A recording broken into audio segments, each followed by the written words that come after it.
Չէ, դե գիտեք ինչ, ես կասեի այսպես, Տրամփի համար բնորոշ է նման հայտարարություններ անելը, բայց դա ոչինչ չի նշանակում։ Այս վերջին մի քանի ամիսների ընթացքում քանի անգամ ենք լսել, որ Տրամփը լավ հարաբերություններ ունի, ընկերական հարաբերություններ ունի Վլադիմիր Պուտինի հետ,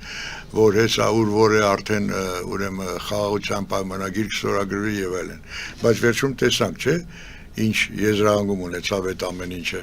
Համենայնդեպս այն արտահայտությունը, որը դուք շեշտեցիք, որը դուք հիմա մեջ բերեցիք, ես կարծում եմ, որ ընդամենը Ալիևի գլխի տակ փափուկ բարձ դնելն է, ուրիշ ոչինչ, որովհետև ընդհանրապես միջազգային ասպարեզում այս վերջի մի քանի շաբաթների ընթացքում Ալիևի եւ Ադրբեջանի գործերը, այսպես ասենք, շատ վատ են, վատից վատ են։ Նախ վերջնականապես փչացված եւ նսեմացված Ռուսաստանի հետ հարաբերությունները, որոնք միշտ Ադրբեջանի համար այսպես հույսի ու հավատի բան են եղել, հիմք են եղել, եւ բացի դրանից նաեւ եվրոպացիները հուսահատվել են, եվրոպացիներն էլ արդեն մի քանի այսպես բավականին կոշտ հայտարարություններ արեցին Ադրբեջանի հասցեին եւ անձամբ Ալիևի հասցեին եւ հետո չմոռանանք, որ այն հանդիպումը, հիշում եք օգոստոսի 8-ին տեղի ունեցած հանդիպումը, երբ այսպես կարծես թե հանկարծակի Տրամփը հիշեց եւ Ալիևին հարցրեց, քանի տարի է որ դու իշխանության ես, նա էլ ասաց 22 տարի, դա պատահական չէր։ Այդ ամեն ինչը հիշողության մեջ մնում է, ինչպես համաշխարհային, ուրեմն հասարակության հիշողության մեջ այնպես էլ Տրամփի։ Ժամանակը կգա, որ այդ ամեն ինչը կդրվի սեղանին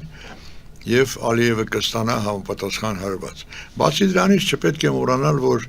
բավականին վատացել են Ալիևի ու Էրդողանի հարաբերությունները։ Դա էլ պետք է հաշվի առնենք։ Ադրբեջանի եւ Թուրքիայի հարաբերությունները, այսպես ասած, եղբայրական հարաբերությունները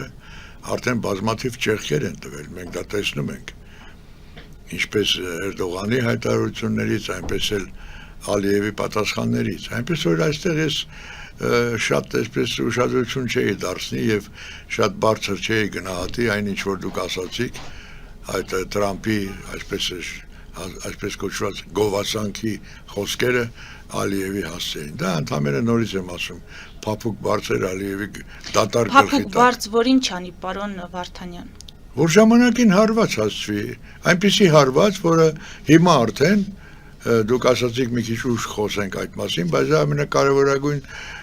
նորությունն է այսօրվա, այնպիսի հարված,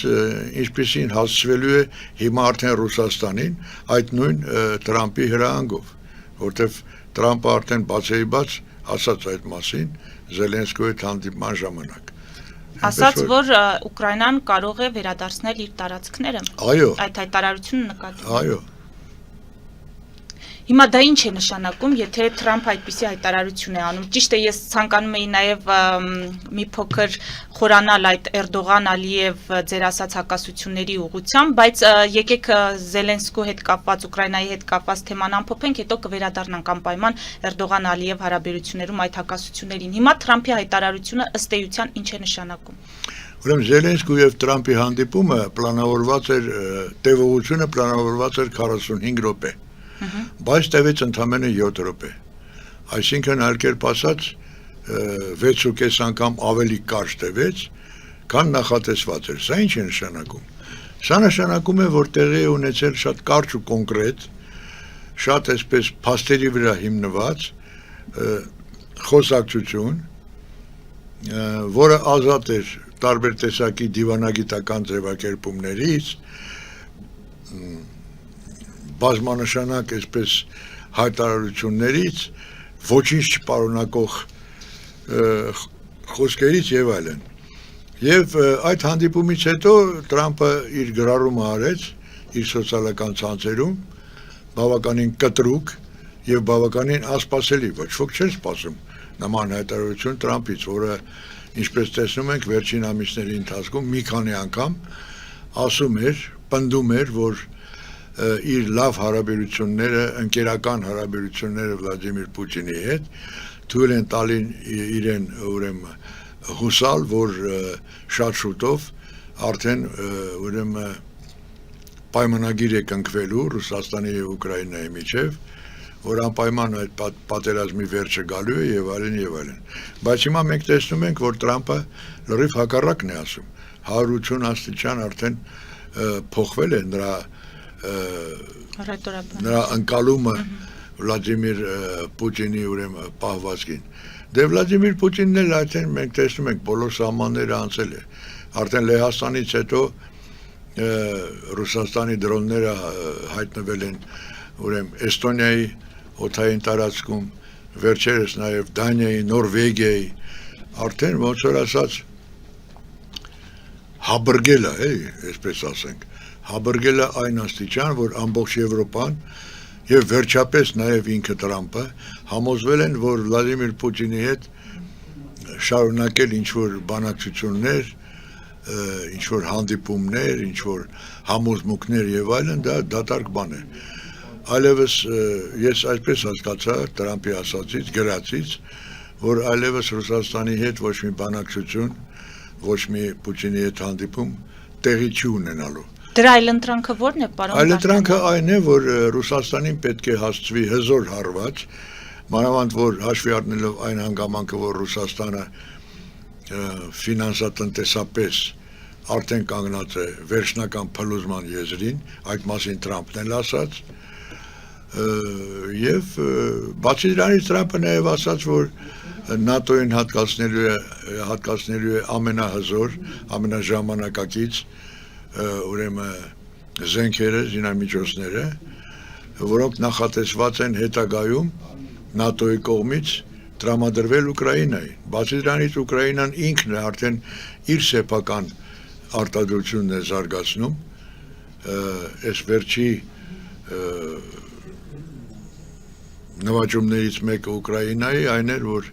որը կոչվում է Ֆլամինգո։ Այդ հրթիռը, թևավոր հրթիռը, ուրեմն իր մեջ պարունակում է մոտ 1 տոննա հարվածային ուրեմն մարտագլխիկ, որը կարող է փլուզել 10 մետրանոց բետոնե պատնեշը։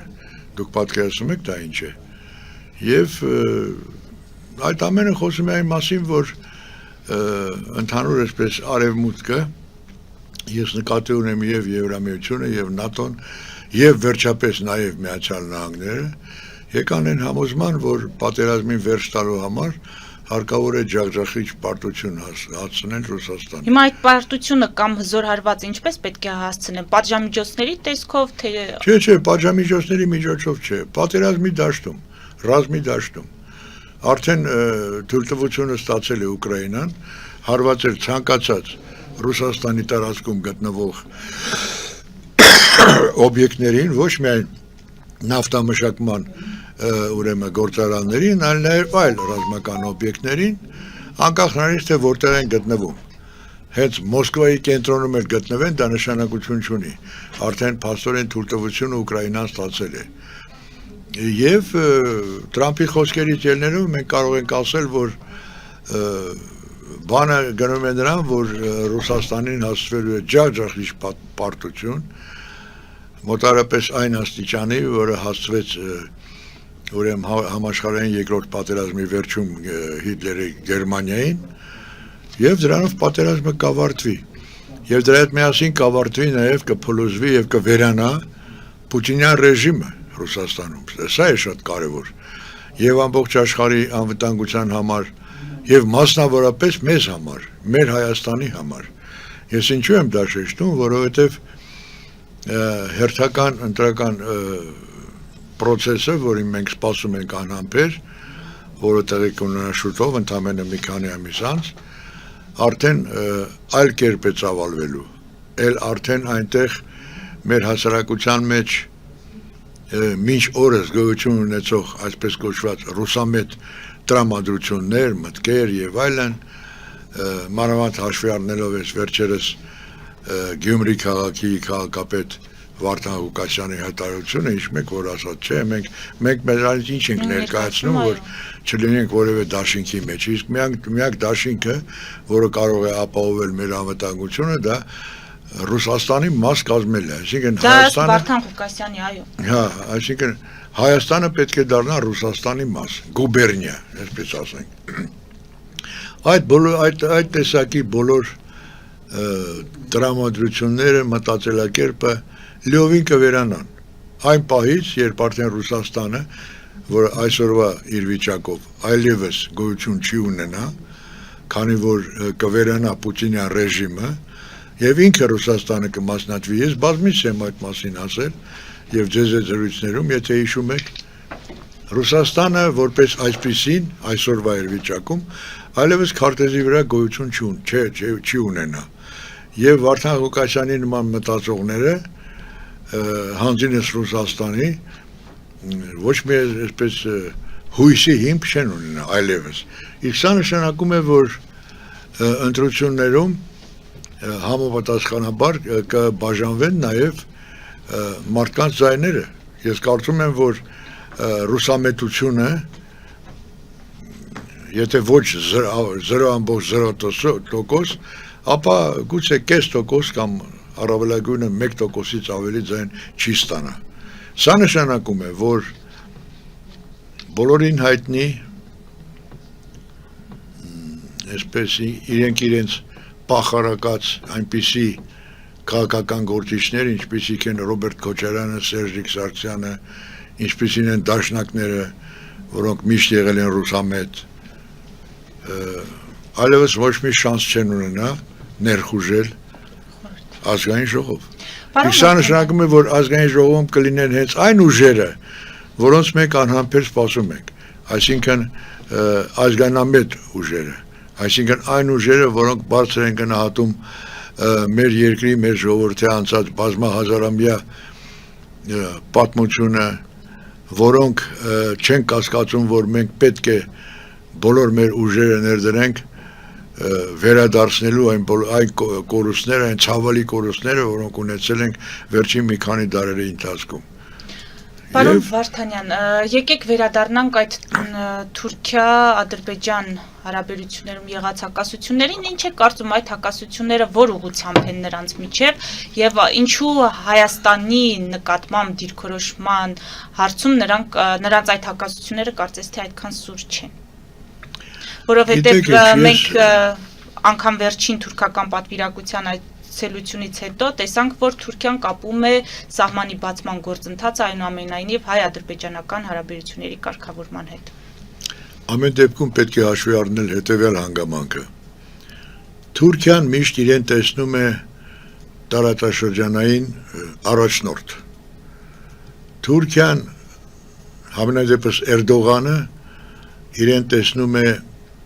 մեծ Թուրանի վերարտադրության այսպես նախաձեռնող եւ առաջնորդ։ Եվ այդ հաշվի առնելով Թուրքիան իհարկե տեսնում է, որ Ադրբեջանի պահվածքը ոչ միայն Ռուսաստանի նկատմամբ, այլ ընդհանրապես իր արտաքին քաղաքականությունը ամենևին չի նպաստում այդ արդեն նշված նպատակներին հասնելու համար։ Իսկ Էրդողանը երբեք Ադրբեջանի հետ այսպես կոչված եղբայրական հարաբերությունները ավելի բարձր չի դասում, քան այդ իր նկարտումները, որոնց մասին ես ասեցի։ Եվ դրանով է ես կարծում եմ պայմանավորված այն հանգամանքը, որ թուրք-ադրբեջանական հարաբերությունները արդեն զգալիորեն նվազում են։ Իսկ սահմանի բացումը, այսպես թե այնպես սահմանի բացումը իհարկե շահավետ է լինելու Թուրքիայի համար։ Ես չգիտեմ որքանով շահավետ կլինի դա մեզ համար, ճիշտ ասած չեմ կարող այսպես միանշանակ ասել, որ մենք էլ շատ ուրախ կլինենք։ Գուցե մոտ ապագայում դա կունենա իր արժեքը, գուցե, բայց այսօրվա վիճակում ես չեմ կարծում, որ այդ սահմանի բացմանը մենք պետք է ուրեմն ծափահարենք եւ ուրախանանք։ որովհետև կան բազմաթիվ հարցեր, որոնք այսօրվա իշխանությունը հաշվի չի առնում։ Ընդհանրապես, ուրեմն ստորագրել այսպես համատարած խաղաղության պայմանագիր Ադրբեջանի հետ կամ ծափահարել ուրեմն Թուրքիայի սահմանը բացվելու հանգամանքին այսօրվա վիճակում չի կարելի, քանի որ մինչ օրս մեր սուվերեն տարածքում գտնվում են Ադրբեջանի զինվորականները։ Մենք դա գիտենք, չէ, 250, մոտավորապես 250 քառակուսի կիլոմետր մեր սուվերեն տարածքի վրա գտնվում են ադրբեջանցի զինվորները։ Որոնք ըստ իշխանությունների դուրս կգան սահմանազատման գործընթացի ավարտից հետո։ Ես չգիտեմ դուրս կգան, թե դուրս չեն գա։ Դա առայժմ դեռ դատարկ խոսակցություններ են։ Բացի դրանից, Ադրբեջանում շարունակում են գտնվել մեր գերիները, որոնց ազատման համար դեռ այդ թեմայով Ալիևը ընդհանրապես հրաժարվում է խոսել։ Չնայած եթե հիշում եք այդ նույն օգոստոսի 8-ի հանդիպման ժամանակ ինքը Թրամփը ասաց, որ ինքը անձամբ դիմելու է Ալիևին, որպեսզի ազատ արձակվեն մեր գերիները։ Չգիտեմ դիմել է թե չի դիմել, գուցե եւ դիմել է, բայց եթե դիմել է, ապա հասկանալի է, որ բացասական պատասխան է ստացել։ Այնպես որ այդ բոլոր հանգամանքները իմի բերելով մենք կարող ենք ասել, որ Թուրքիա-Ադրբեջան հարաբերությունները գնալով ավելի ու ավելի կվատարանան, դրանում ոչ մի կասկած չկա,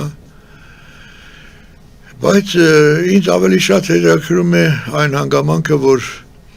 թե ինչպիսի ազդեցություն կունենա Ռուսաստանի պարտությունը, ջախջախիչ պատմությունը այս պատերազմում, ինչպիսի ազդեցություն կունենա մեր հասարակության մտածելակերպի վրա եւ ամենակարևորը գալիք ուրեմն պարլամենտական ընտրությունների վրա։ Ես շատ կցանկանայի, որ մեր պարլամենտում հայտնվեն ուրեմն ազգակենտրոն ուժեր, որոնք բարձր են գնահատում ոչ միայն մեր ուրեմն ազգային սիմվոլները, Արարատ սարը, որ ինչպես գիտենք վերջերս Նիկոլի հրահանգով հանվեց բոլոր կնիկներից, ոչ միայն Արարատ սարը, ես նորից կվերադառնամ 100 տարից մի փոքր ավելի տեղի ունեցած եւ կայացված Միացյալ Նահանգների 28-րդ նախագահ Վուդրո Վիլսոնի իրավարար վճիռը։ Վերջապես այդ վճիռը պետք է կյանքի կոչվի, մանավանդ որ նա չունի հետադարձ ուժ, այդ իրավարար վճիռը չունի հետադարձ ուժ եւ չունի ուրեմն